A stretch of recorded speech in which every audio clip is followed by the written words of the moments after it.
What's happening, folks? Back with another reaction, back with some more Enya and the Memory of Trees, 1995. Thank you again to Yvonne, as well as to Robert, who has sent other Enya material we can go through after.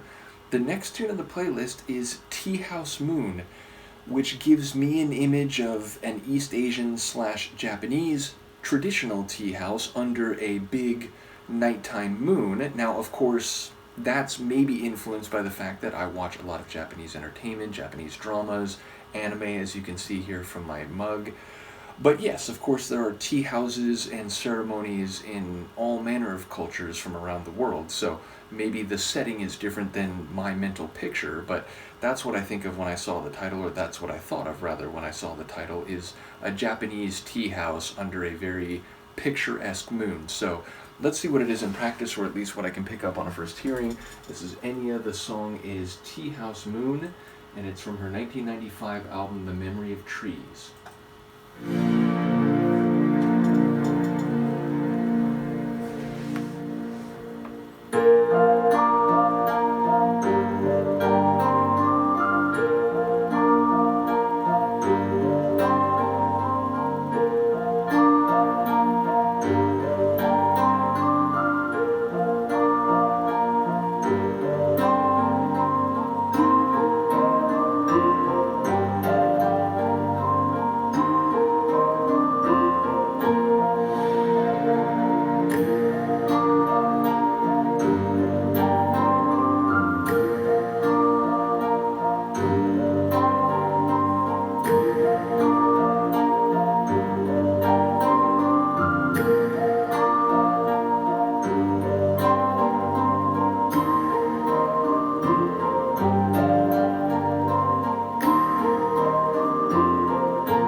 A lovely little tune. So I got a sense, even just like a minute in, that like, okay, this is going to be an instrumental, which it proved to be, which is further to say there's no direct answer to my speculations and thoughts in advance, but I do feel like it had a bit of an East Asian flavor, maybe more Chinese than Japanese, which again, I'm working with limited understanding of traditional music stylings and instruments when it comes to East Asian music, though I do have a small modicum of history of looking into that.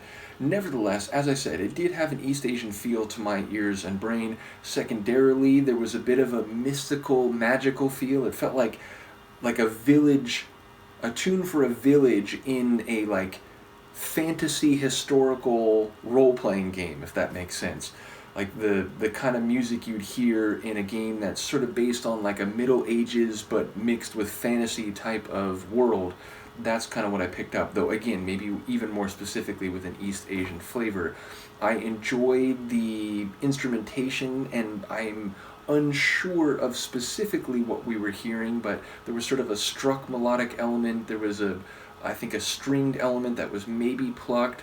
Definitely, some chords that gave it a texture and just a really lovely atmosphere. Short, I want to say that's like 3 minutes long. In fact, not even 3 minutes, like, 2:43. So definitely a quick atmosphere mood piece. And it is interesting to think of an Enya track where we don't hear Enya's vocals, which, again, I'm still very limited in my knowledge of her larger catalog, which is basically a couple tracks I remember hearing back in the day, and then this album, which I know represents a small percentage of her output. But her vocals, I think, are rightly, famous and a big part of why people, know who she is. So to hear an instrumental tune, number one, makes me wonder, what other people may have been involved in the production and so on. And number two, it's just a bit unusual to hear an Enya track with none of her vocals. In any case, I really enjoyed it, and it makes me want to sit in a tea house under a big bright moon in a, like, I don't know, 16th century fantasy sort of setting. So yeah, very much got me in the mood and the vibe of the tune. So let me know what you think, and I will see you next time. Peace.